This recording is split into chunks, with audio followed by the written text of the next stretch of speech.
Hey guys, thanks for joining us today. I'm Joe Klemczewski here with Austin Kjergaard. We're going to cover a couple topics, creating a video series specifically talking about contest dieting for this one. So we're going to break this up into a few different sections, but we are in Sioux Falls, South Dakota, Yes. Austin's home state, hometown. And we want to break this up so that we can make contest prep and contest dieting and peaking an easier, more predictable process. So let's start with just a little bit of biographical information, and I'll start with you. Perfect. We'll kind of straw man this a little bit, so we have to tell the audience about each other. So Austin is a dietetic student. Yep. So went through school for business and marketing first. Mm-hmm. Now you manage the GreatLIFE facility, which is a fitness facility that incorporates golf, healthy living, even nutrition. Yep. And in a 3 to 4 state radius, Mm-hmm. so kind of franchising that out. And your interest in nutrition and bodybuilding, because you're a professional bodybuilder, Yep. led you to want to learn more about nutrition and peaking. So now you're even pretty deep into the coaching world. You've got a lot of clients. Yep. You're placing well at pro shows yourself, so you're in the heart of your career trying to build. Yes. So somebody who was in the beginning formation of this industry, I look at you as that next generation. Mm-hmm. You know, there are all kinds of coaches out there, and we've talked a lot this weekend about the different Yeah. categories, the people to stay away from, the people who are the good guys in the Yes. sport. And I'm up here because I really think you are one of the great up-and-coming coaches. Nice. Yep. So working on your degree in dietetics, Yep. you want to become a registered dietitian, Mm-hmm. which is kind of a next level thing, because as we were talking about nutrition coaching in general, it doesn't take a lot of qualification or experience or education to do that. Mhm. You can just say, I've competed, or I can bench press this much, so therefore I'm a coach. Yep. Everybody hire me. Mm-hmm. So tell me, if you don't mind, in the audience, what really draws you to this sport? Let's go back to when you were in your early 20s, just getting started lifting maybe. What made you decide, I want to be a competitor? I think it was the tangible physical changes that I could see on like a weekly basis. I won't go too far back, and I'll make this short, but a backstory for me is I struggled. I had a learning disability growing up as a kid, so things just took a lot longer. It was very frustrating for me trying to read and retain things, and I didn't see a lot of growth. Now, a lot of people are like, well, how do you measure that as a kid? You're just a kid. It just affected me, and it bothered me. So I moved into weight training, and as a way to just take my frustrations and my outlets somewhere.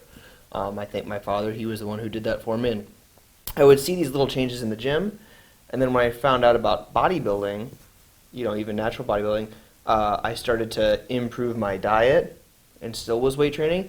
And it was amazing the changes I could just see week by week, whether it was the strength going up, improvement with my energy, maybe even just a slight different change in my physique. And then when I found out about competing, I loved seeing the transformation side. I loved the posing and the art side of it.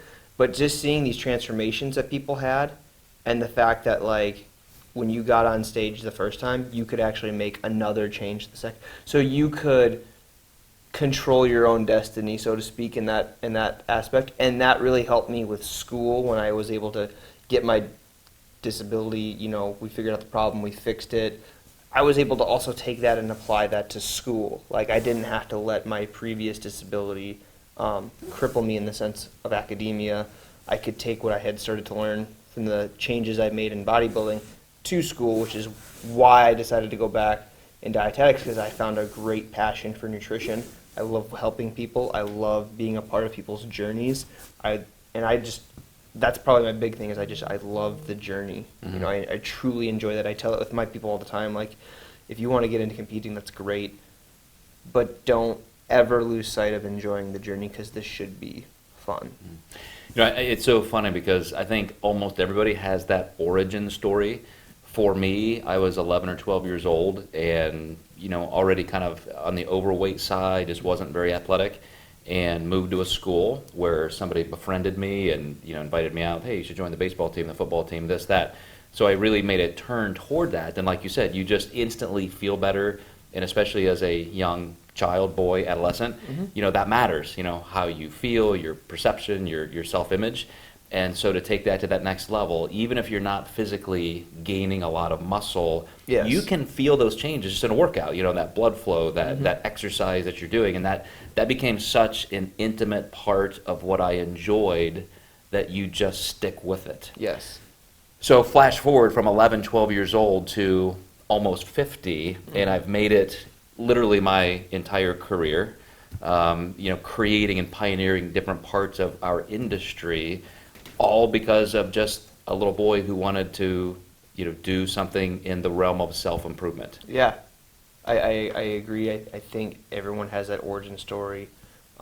We talked about this yesterday. Sometimes there's people that, from a bodybuilder, they get into it because they need that. I just need something in my life to chase. I need to have something because I'm not where I want to be. But if I can accomplish this goal, it will maybe help me move to another goal and the next goal.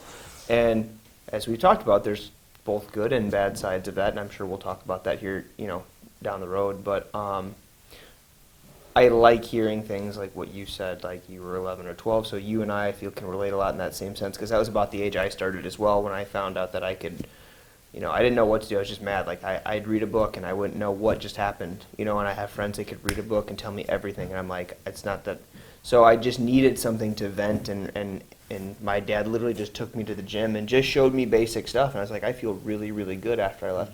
And then he did it again, and then we did it again, and all of a sudden it just turned into similar situation. Like, I've literally made a career of, I get to wake up, I get to talk to people about their nutritional habits, I get to learn about nutrition, I get to hear people's stories, I get to hear about why they're starting in fitness, and I'm able to, if I can't work with them directly, I can at least guide them to maybe one of my trainers that could help them, or just something. I can just be that resource for them. So, and yeah.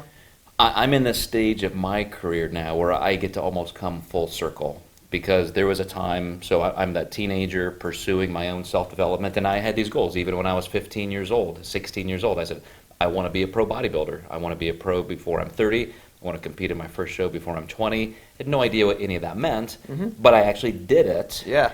And then, just for fun, I ended up with a doctorate in nutrition, start writing for fitness magazines, start a company, and just through the natural progression, evolution of my hobby, literally a hobby, I end up creating things that become a multi-$100 million industry. Coaches like you would not even have this opportunity if it wasn't just for that one little boy who went to the gym, started working out, and wanted to make those changes. And here's the full circle part of this.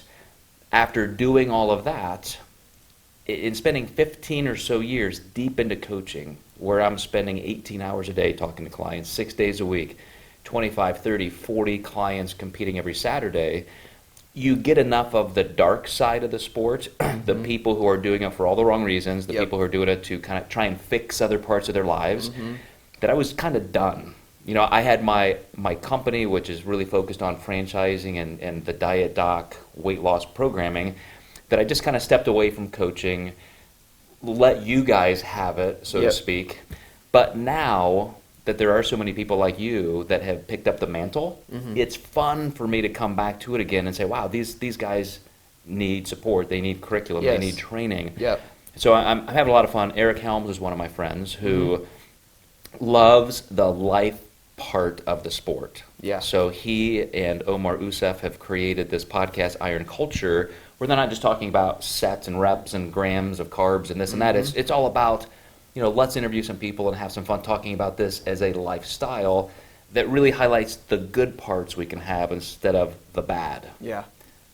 No, I was just going to say I know exactly what you're talking about with Eric Helms and their Iron Culture, and it's something that I felt for a time, and maybe this is the time that you were stepping back at it too, that it was lost, because I often hear, again, some people want to get into the sport of bodybuilding they don't say it as direct, but they do it to fix their problems. It's like, just got out of a divorce, I needed to focus on me, I'm going to get into a show. That could be okay, but that could also be a bad thing, because as it's a subjective sport, so when you're close to stage, what type of personality do you have? What type of mindset do you have? Because you getting on stage may not actually build your self-confidence. It could cripple it. So where I'm going with this is there was a time where just people weren't talking about all of the positive things within that lifestyle that is, competing, because there are a lot.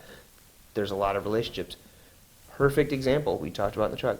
I opened up a magazine called Natural Bodybuilding and Fitness, and you were the first person I saw. And I started reading and learning things that you were writing. I was reading those articles that you wrote. I'm from small state, South Dakota, and literally been doing this for 12 years, not knowing what any of it meant, had my own personal goals, and I'm, fortunate enough to sit here at this table with you in South Dakota, and it went back 12, there's relationships that can be built. I would have never thought that this would have been a thing. People just weren't talking about it at that point. It was just, this is where I should place, this is what I should do, I need to be in the in crowd, and to do this to fix my life. And so I love hearing you say these things with your podcasts, Eric Helms. It's making it, I would agree, in at least the 12 years that I've been in this, it's making it fun again. And it's normalizing it. Yes. You don't have to be this weird bodybuilder and that's your entire identity. It's part of your life now, and it's part of a lot more people's lives. Mm-hmm. So let's talk about that. We want to make Yeah. this all about the contest diet. Yep. So you pick up this magazine and you see this guy, Joe Klemczewski, writing articles about nutrition. When you turned toward applying some information nutritionally to your own life, there has to always be some kind of methodology. Like when I did this, going way back in, I guess would be the 80s, I'm reading Muscle and Fitness magazine, Flex magazine. Yep. So there wasn't really that much diversity. It was basically, eat chicken and a lot of rice and potatoes and vegetables and go on your way. There was no prescriptive methodology to it. Mm-mm. So I started working with clients. Matter of fact, when I had won my very first show, I had competed in some NPC stuff just locally as an amateur. Then somebody said, well, hey, actually the state chairman said, Joe, you've got phenomenal genetics and you got all this potential, but you're competing against guys who are twice your age and they've been on drugs for 10, 20 years. So go do a natural show. And I said, well, what's a natural show? I thought everybody was natural. I thought Mr. Olympia was natural. Right. So I took his advice, found one of these shows, and I went there, level playing field, ended up winning the whole thing, and meeting a guy who was just a personal trainer. Again, nutrition coaching did not even exist, but he happened to compete, and he had some guys who worked out in his gym, and so he did their diets. So I remember traveling to meet with him for an entire weekend, and we're just talking basic nutrition. But it was the first time somebody said, eat this much protein, eat this much carb, eat this much fat. And for him, it was all an exchange list. Basically, he had just photocopied articles out of Flex magazine. Mm-hmm. So as the story goes, I have his exchange list, and he's telling me how many ounces of protein to eat and how many units of carbs. And I start breaking down the math.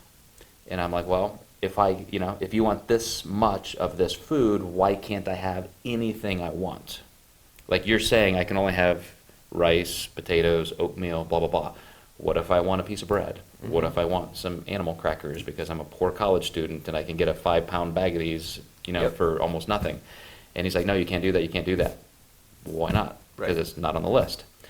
So I start kind of bucking the system with him, and I just wasn't telling him what I was doing. I was just reverse engineering the math and eating whatever I wanted as long as it fit those parameters. So long story short, I ended up buying this particular gym, moving across the state. He left. He was actually the trainer who was there, and that was my home base as a fitness entrepreneur for a while. So I start doing this with my general population clients. I would give them food count books. Yep. Brace yourself for this, but the internet didn't exist yet, so you couldn't just look up things and have apps. Right. So these food count books, I know, it's weird. At least it wasn't stone tablets. We weren't that far back. But it worked. It worked because general population clients could all of a sudden eat whatever they wanted. It just required a little math. So flexible dieting, without being named, was born just out of that necessity to have more variety in food. So of course now, flash forward 20 years past that point, And you as a nutrition coach, you work with lifestyle Gen Pop clients as well as competitors, and you have your own really strong competitive pro bodybuilding career. Of course, you use flexible dieting as your methodology. Yes. So when you first learned about that, it probably just looked like normal, like of course that's how you would eat. But there is resistance. There are people who say, no, that's wrong, that's bad. How do you break apart flexible dieting and teach it to people and what it is and what it isn't? I'm upfront and I'm very honest with people right away. I like to express the struggles first. Like, there's going to take a little bit of time, a little bit of breakdown, because you're learning true, measurable portion control. Rather than me saying, go have a handful of peanuts, you're going to know what that actually looks like and means. Now, the reason I say that that can be a negative is because some people have a hard time wanting to dedicate the time to do so. But the positive side to that is that you're going to, at the very least, if we go through this whole journey together and you don't feel like you're seeing the results you want to see, at the very least you're going to learn this and use this for the rest of your life. You will now have that piece of information. So that's a positive thing. So then what I like to do when I talk about like the whole flexible dieting side of things is that people tend to make it more complicated than it needs to be. If you are a general population person and we're having this conversation and you understand that fruits and vegetables are, you know, very nutrient dense and beneficial to us, and you understand lean meats and fishes and stuff like that are very beneficial as well from a protein standpoint, then you can still stick to those foods and we can use that. But at the same time, where people struggle is they feel guilty if they had that cookie, if they had that specific thing. So then I tell people, like, you can have that into your lifestyle, but we have to be aware of a couple things. There has to be a sense of balance. You have to be okay with that balance. You have to ask yourself, is this something that I can have a little bit of and be okay? Because I've also seen extremes in bodybuilding where I know competitors at one point, when they did not implement some sort of flexibility in their lifestyle, they're like, I can't have peanut butter in the house because I'll wake up at midnight and I will eat half the jar. I don't know why. Well, I kind of know why, but I understand your concern. So I like to explain both of those extremes to people. So that's step one. You have to be honest. Like, can you control? If you're someone who can't eat one cookie, then maybe we should avoid that for right now until we can get you back to that healthy relationship.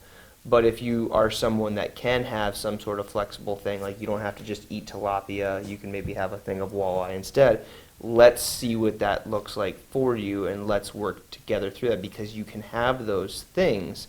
That's the flexibility side. And then I like to go through some of the other more positives with that. You know, you don't have to feel like you're so regimented. You don't have to feel like you're cheating. That's one of my words that I just can't stand because it makes it sound like you're doing something wrong. But you're also able to adhere to this a lot more because you're fitting these smaller little things in that will down the road more than likely make you less want to binge eat and do those things. And research shows that. Yes. Research shows that if you do allow yourself small amounts of indulgent food, you have a far less chance of binging or creating some kind of an eating disorder that way. And especially for bodybuilders, as you mentioned, people who are very disciplined, they have these aggressive external goals. I know what it feels like because I've been there. I've competed for 20 years and dieted, where you just feel like this is a trigger food, and so it's just better for me not to have it in the house. That's okay as long as you don't create a pathology around that, where it's like a drug and you are an addict and you physically can't even trust yourself. Mm-hmm. You just have to put yourself in those situations where you can, have one cookie, and maybe you have to tell your spouse or your partner, like, hey, like, just give me one. Don't bring the whole bag in the house. Take the rest out. And that sounds funny, but psychologically sometimes we need that training to realize that I guess I can indulge a little bit and not go crazy, because one successful win behaviorally at a time creates those habits of continued progress and winning in that area. So I do think, and I'm going to let you finish your list here, but I definitely want to come back to the pros and cons of sometimes when you have all of that flexibility and you've learned that that's okay, it's still important to have some structure. Yes. It's not just a free-for-all, eat whatever I want, whenever I want, and hope the math works out. Right. And I think there was when flexible dieting, I'll call it the big boom, when that big boom of flexible dieting happened. I think that got lost in translation because it was like, oh, you can eat Pop-Tarts and still lose weight and all this stuff. Like, yes, technically speaking, you can eat a Pop-Tart and still lose weight. We haven't even dived into caloric deficits yet. But then you had the resistance on the other side. Well, there's no way you're going to tell me there's benefits to having a Pop-Tart versus a sweet potato. And that brings me to one of the final things that I go through this when talking about flexible dieting with people. It's like, I like to tell people like not to fear monger things. I'm a big believer in making sure there's just education, not fearing things. So it's like I'm not telling you to eat a Pop-Tart, and I'm not telling you to eat the sweet potato. I'm telling you what actually makes sense. What do we know makes sense? We need macronutrients. We need things in macro sizes to run chemical processes in our body. And within those, we have micronutrients that help make those and drive those chemical processes. So what are those two things made up of? Let's talk about them, right? Proteins, carbs, and fats. What do those look like? This, this, and this. So now we know that this is stuff that we need for survival. That makes sense, okay? What are things that have shown that are associated with these health problems? Overeating this and overeating. Okay, so let's take this not basic, but let's take this information and make it basic, and let's talk about, well, we want to make sure we're still eating proteins, carbs, and fats, and these healthy things, fruits and vegetables. But it's not the end of the world if you do have the Pop-Tart. We're not saying that a Pop-Tart is going to be as nutritious as the sweet potato if we're talking in terms of nutrient density.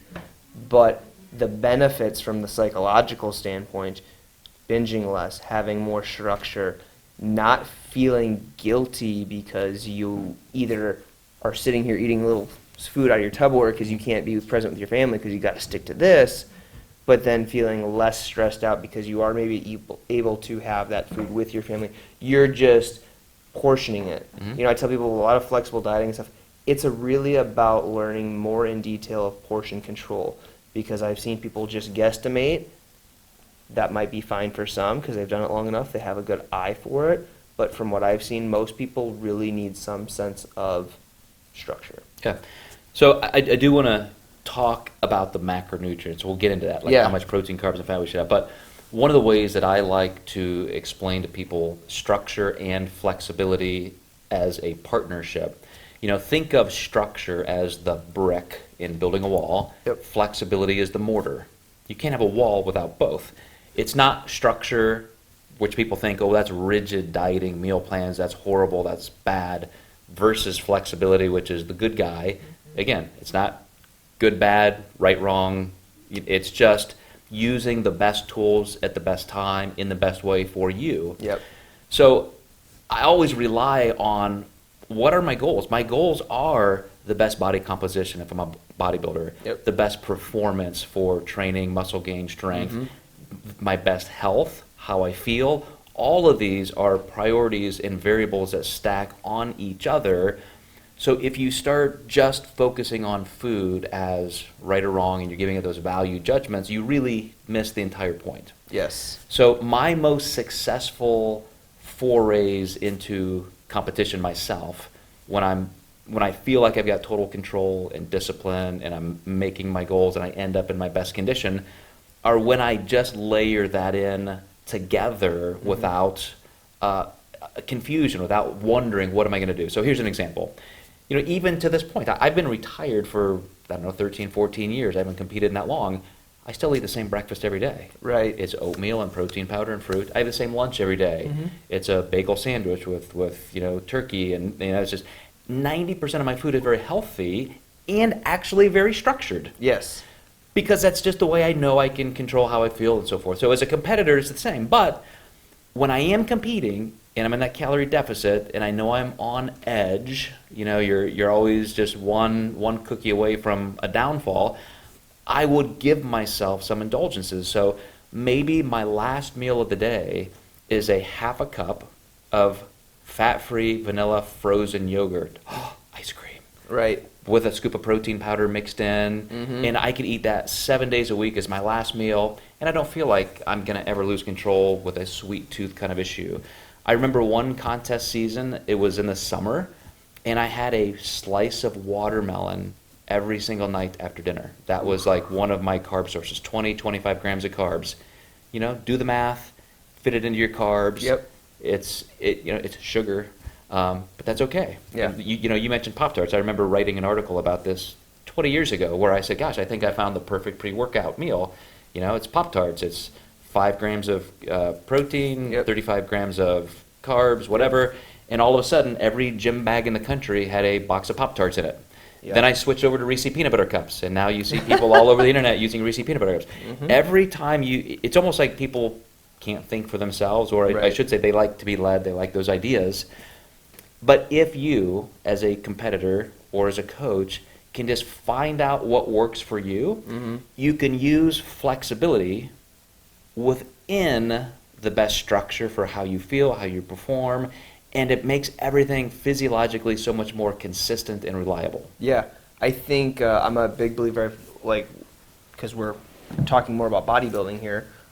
So with a lot of the clients that I work with, I tell them it's good to take a lot of data points on yourself, and those data points would look things like energy, strength in the gym, you know, adherence to, you know, the program in itself. And if you're not going to, then I'm going to ask you those questions. So if you send me an update, I'm going to follow up with those 3 things.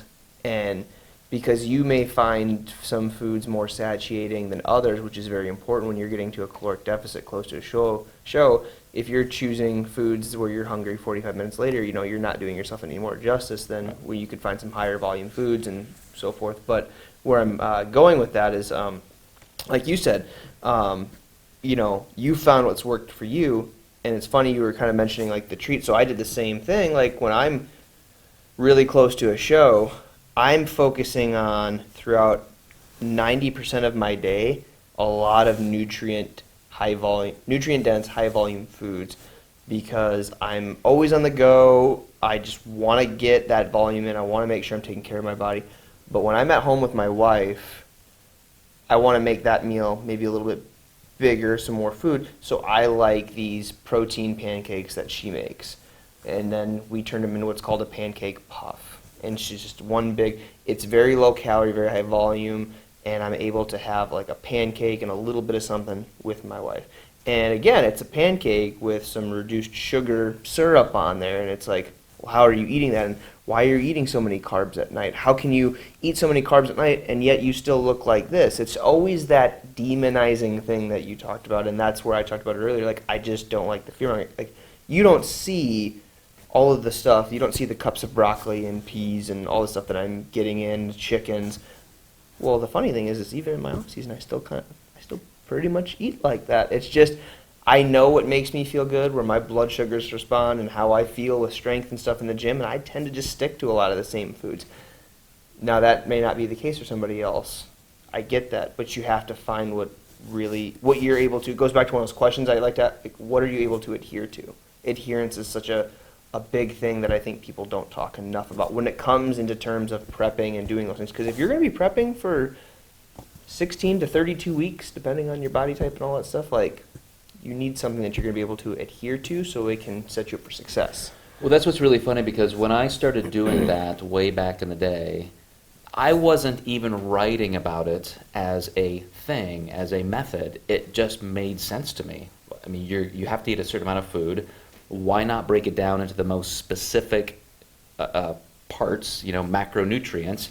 And again, that's what I want to talk about next. But it just, to me, I still don't even to this day, 25 years later, know why there is a battle about what is right, what is wrong, what is good, what is better.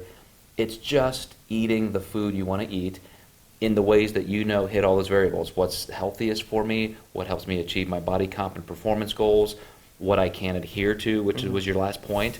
And then when I want to fit in some indulgence, you know, I can. I'm just doing the math. But far more than that, it allows us to be flexible as we need. Because what if I just had an unbelievably brutal leg workout yesterday? And so this morning, I'm just hungrier than ever. So 30 minutes after my breakfast, I'm starving.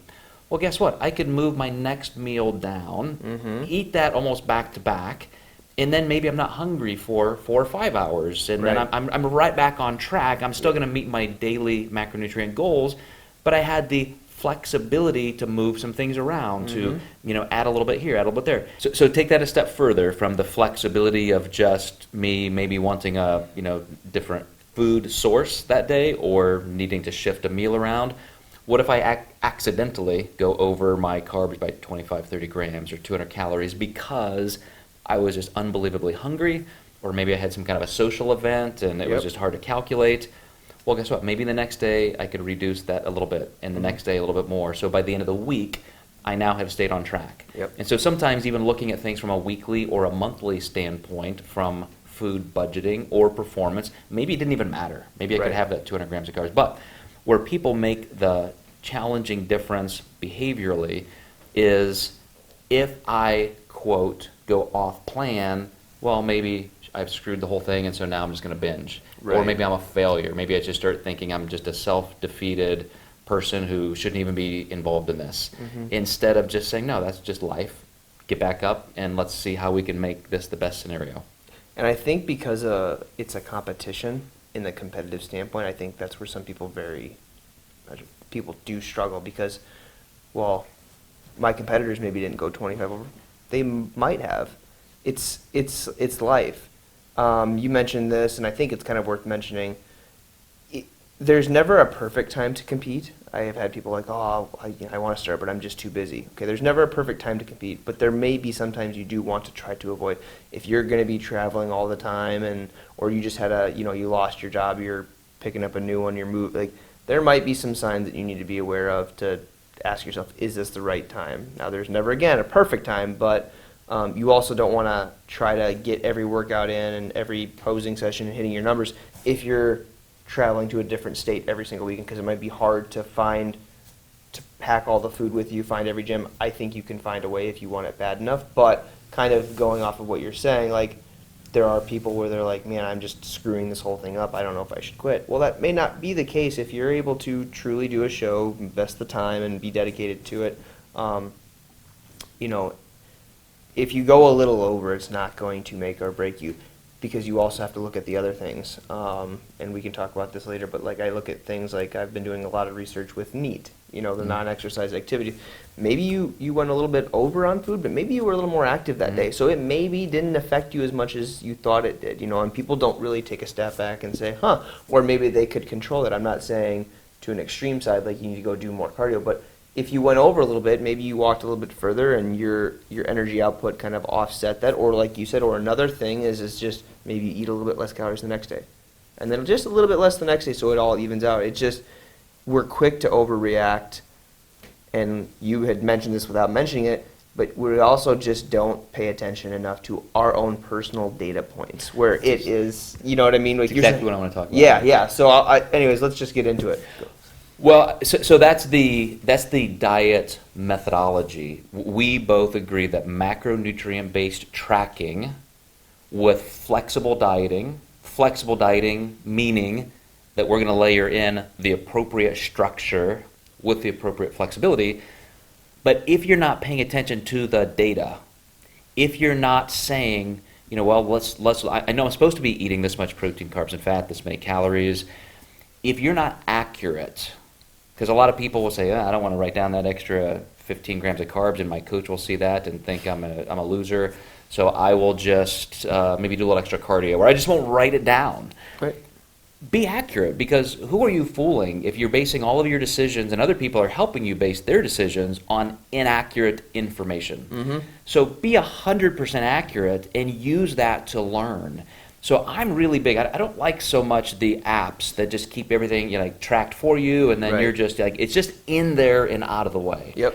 I still like a physical Excel spreadsheet as a cumulative summary. Yep. Because when a client of mine, or when I'm looking at my own information, I'm looking at all of the trend lines over time. I'm looking at, okay, I've been dieting for 12, 13, 16 weeks.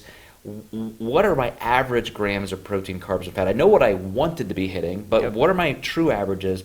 What are my net weekly weight marks? Not just my weight this Friday compared to last Friday, or this month compared to last month. Let me look at all of that data, and then I can make assumptions based on what my body's doing, how my metabolism is faring. Maybe I need to make some changes that way. But if you don't have accurate information and you're not looking at it in graphs or just numerical summaries, it's not doing anything for you. You're tracking it for nothing. Exactly. So use that information. Yeah, and I agree 100%, because we talked about life can get in the way sometimes.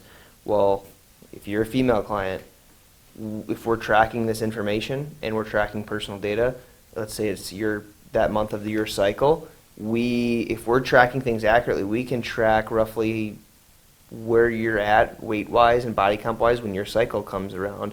And some people would be quick to react, like, I'm up 3 pounds. Okay, but is that normal for you? Month to month. Is that a normal thing? Because if you're up 3 pounds from the 1 month and you're up 3 pounds in the next month, but your trend is down, but you're still up 3 pounds the month after that. Like, we know that when your cycle is coming, it is going to be 3 pounds, and we've got enough info, enough data to say this is probably more so associated with just the cycle. It's not your fat gain or anything like that, and you saying you're hitting everything, but we have that information. And that's why I always encourage, from a competitive standpoint with my competitors, to really look at that stuff, because I know why I'm asking you those questions, but you need to be aware of it as well. Because if you're not, you may overreact, not communicate with me by not writing something down, or doing too much cardio that we didn't talk about doing because you're like, I'm up 3 pounds, I need to go run and burn this off. No, send that, and there might be some bad coaches out there that just demonize people like, oh, you had to do something wrong, you cheated because you're up. Well, maybe not. If you're really looking at the data and you're having an open line of communication, you can really start to see the trend and what's going on, which helps your coach and you come up with a positive solution to fixing what's happening. I tell clients of mine, I said, the best time to contact me is when you are the most frustrated and angry. You are in that moment, upset. There's a reason you're upset. You message me, tell me why you're upset about that moment, because it's probably going to happen again, because that's life. And we can now plan accordingly on how to overcome that situation.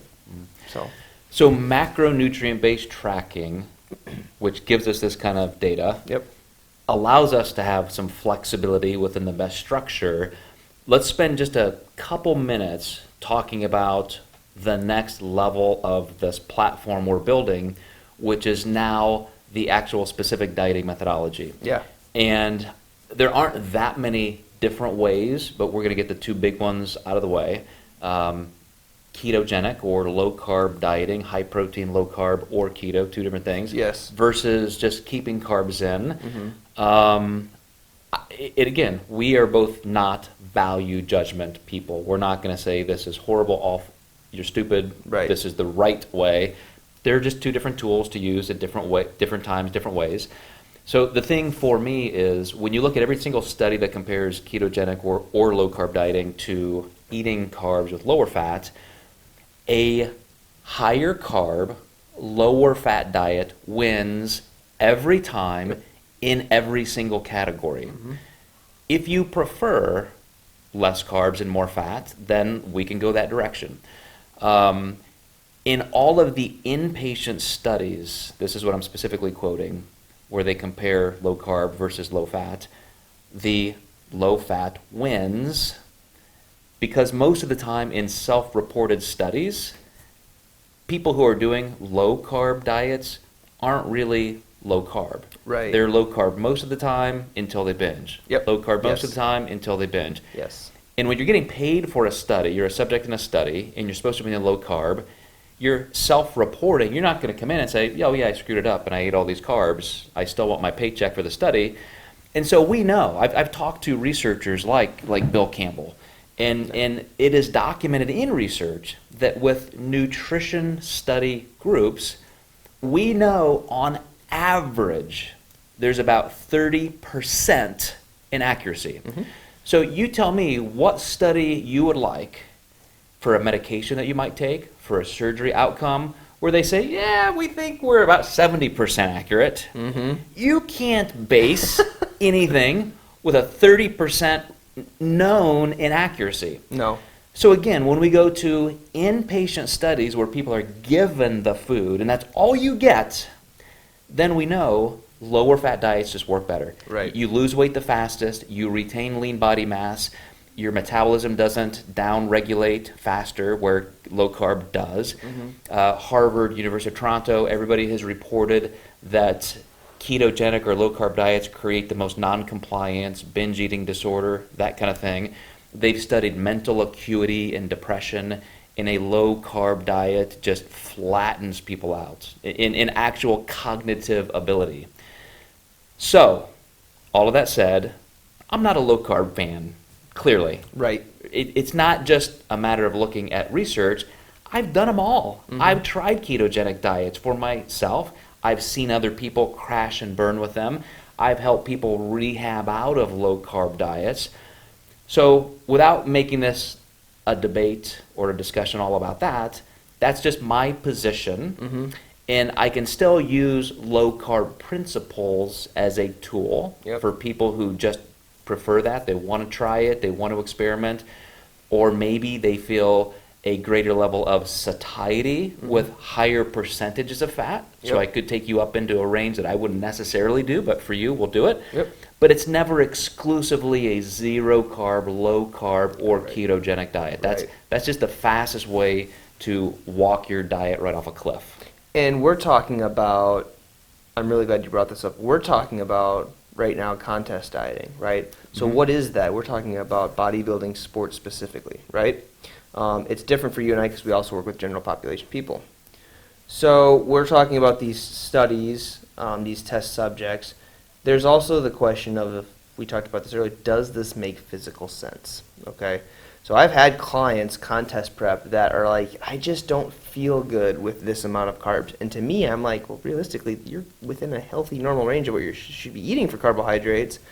But I can respect what you're saying, and I value that because it's going to determine how you go throughout the day, which if you have a bad day, it can relate to bad eating habits because there's emotion tied into that, right? So I've even taken people and we've just kind of switched their calories a little bit to a little bit more fat. They're still eating carbs, but their fats are a little bit higher, their carbs a little less. They feel better. Maybe it's because they're having a little less volume in their gut or something, but they just feel and perform better. So to go with what you said, that's not necessarily a route that I would normally like to go with people, but they're still eating carbs. We've just moved some stuff around, and all of a sudden, adherence went up, performance is great in the gym, less GI discomfort, just feel better, still losing weight week to week, still progressing what we're doing. So, yeah, I don't think that it is wise for people to just say we're just this or we're just this, but we need to ask, does this make physical sense, Joe? Does it make physical sense from a lifting standpoint, which we have tons of data to show that our body loves glucose, especially like weight training athletes, which is what bodybuilding is. The anaerobic output. Yes, we know this. So does it make physical sense to take all of those carbs away and then just feed it to fat? You know we can use that, but is that going to be the wisest decision as we get down lower in calories? Because we know we have to lose weight and be in a caloric deficit. Does that make physical sense?